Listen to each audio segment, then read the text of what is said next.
जगद्गुरू तुकोबरायांच्या पालखी सोहळ्यातील मानाच्या अश्वाचं दुसरं गोल रिंगण आज पुण्याच्या इंदापूर शहरात पार पडतंय आणि या पालखी सोहळ्यामध्ये ही आब्दागिरी एक असते आणि ही एक छत्री असते. आता या दोन्ही गोष्टीचं काय महत्व आहे ते आपण जाणून घेण्याचा प्रयत्न करू.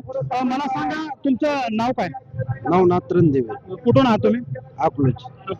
अरे हे जे आब्दागिरी आहे याचं वारीमध्ये काय महत्व असतं? वारेमध्ये पुढं गरुड आहे, पाठीमाग हनुमंत आहे, रथावर पण तेच आहे. तेव्हा ज्या वेळेस ते पालखी थांबल, हे थांबल आपल्या गेली,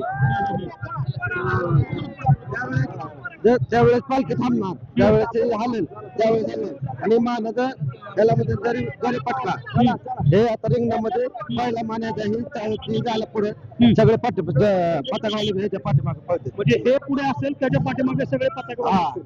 बर आणि आब्दागिरी थांबली तर मग पालखी थांबते. पालखीचा प्रवास म्हणजे याद्वारे पालखीचा कंट्रोल केलं. कंट्रोल पालखीचा डेंजर आहे पुढला, पालखीचा डेंजर म्हणून त्याला ओळखलं जातं. बर बर बर.